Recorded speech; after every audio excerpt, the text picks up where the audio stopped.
and basically replaced one of our coworkers with the keyboard and had it move 100 pixels, the mouse 100 pixels every 10 minutes or something like that. And I didn't know because I left work for like 3 days. Yeah, this was all me. Yeah, and so I figured the guys would tell him once he started swapping out his docking station, his mouse, getting a new computer RMA'd in. But no, they didn't tell him. So no, Dave finally told him when he was going for his second computer. Yeah. So yeah, it was pretty fun. But big shout out to Iron Geek though. Without the libraries that he had on his website, and without having that blog post, we wouldn't have even known about these things, and we wouldn't have had so much fun with them. Yeah, and he's giving a talk on Saturday at DEF CON. Really good stuff coming out of that. So definitely want to check that one out. But what I wanted to show you real quick is the Social Engineer Toolkit. Built into the new version, has this programming capable into it, and we have a PowerShell based payload through it. I just wanted to show you real quick. So we're going to load set, and actually I can zoom this one in.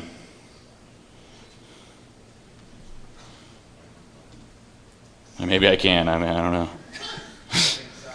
There we go, thank you. Please forgive Dave, he's learning how to use a Mac. Yeah, I'm just going to skip this one, I think.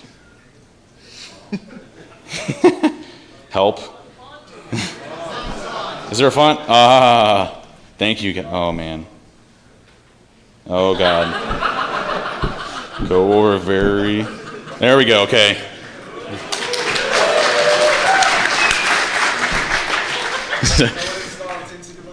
Yeah, it's NC device on mine. So from the Social Engineer Toolkit, it's got a lot of pre-built in attack vectors into it. Really cool tool if you haven't checked it out. What we're going to do is we're going to go to the Tinsy hid method, and we're going to do the PowerShell HTTP get method. And set will basically set everything up for you. It'll create the payload for you, backdoor the executable through Metasploit, so it gets to run antivirus, and then it'll pre-program the Tinsy device for you in a sense. I'll show you in a second. So all we're doing is generating the Metasploit payload, encoding it using the backdoor executable method through Metasploit, and encodes it, and then it extracts what's called a PDE file. Now in the Arduino language, the PDE file is what you use your code in order to upload to this specific device. So what we're going to do is it's going to set up a listener for us. We're going to copy this to my desktop, and then we're going to drag this over here. And this is the Arduino programming language, the IDE. Now from here, this little Tinsy device thing is actually going to upload the compiled code that we have onto our Tinsy device. So I have this little Tinsy device here that we modified, and we're going to put that in, and we're going to upload it.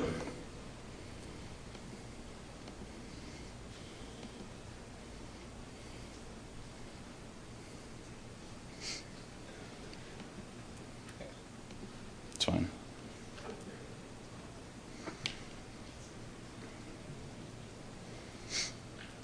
It's uploading right now.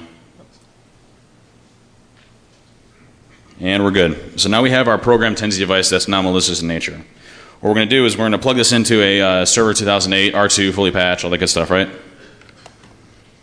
And I'm going to sit here and watch.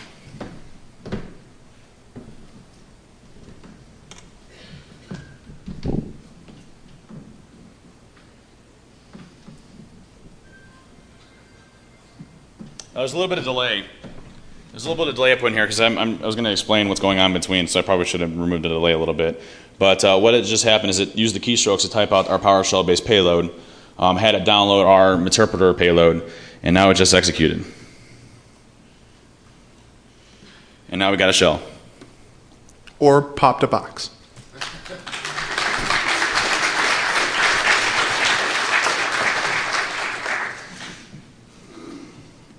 So what does this mean? Really, antivirus is not picking this up. Yeah, antivirus, HIPs, none of that stuff's picking this up. So everything that we were writing in PowerShell is completely missed by that. They do catch one thing. There was like a Trojan written back like in 2006 or 2007 that was just kind of a proof of concept back when it was still codenamed Monad. But that was real crappy and didn't really do much, and it relied on peer-to-peer networks. But this stuff is totally off their radar. And what I'll say is the usefulness of PowerShell really does help us from a security standpoint of doing post-exploitation type scenarios that you necessarily wouldn't have traditionally.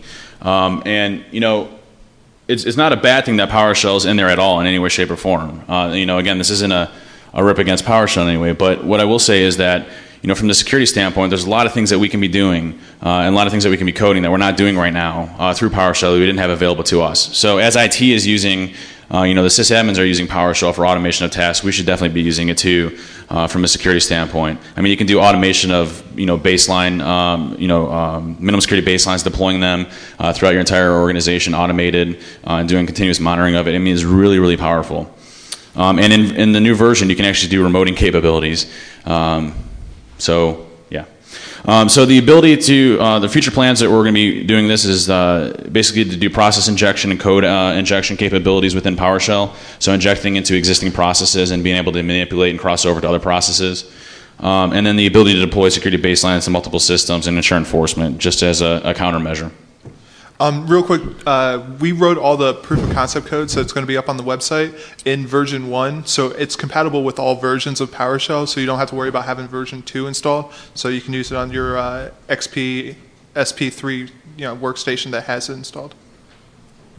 So, as in line with doing perfect timing, does anybody have any questions? So for the Windows machine that you actually got the shell on, who do you log in as? You can be logged in as anyone. As long as you have access to PowerShell, you can run it. So the shell that you actually got was just access rights to that user? Absolutely, yeah. You're running under the context of that user account, correct. Yep. Good question. You say you work with Microsoft. Have you worked with any of the AV guys or have a feel on if they are looking into it in the near future to PowerShell more, or is it still not being done? We actually haven't worked with the AV vendors as far as looking into this, but I mean it's definitely something we should do. When we did this, I mean we definitely wanted to contact Microsoft and let them know what we're doing, but actually didn't even blip our minds to do the AV guys. But yeah, even Microsoft agreed that this was a oversight on the AV part, that they need to look into this as well. Right. What was that? I'm sorry. What did you say? I was about to say, I'm just curious if next week they're all going to. I'm sure they're going to be going to our site every 5 minutes looking for the PowerShell scripts, and they'll definitely be getting flagged. But you never know. Just like they do with SET. Yeah, SET every day. Any other questions? Well, hey guys, I really appreciate you coming out. You can always go to www.secmaniac.com and definitely follow us on Twitter, Dave_REL1K, Relic, and WinFang98. Thanks, guys. Appreciate it.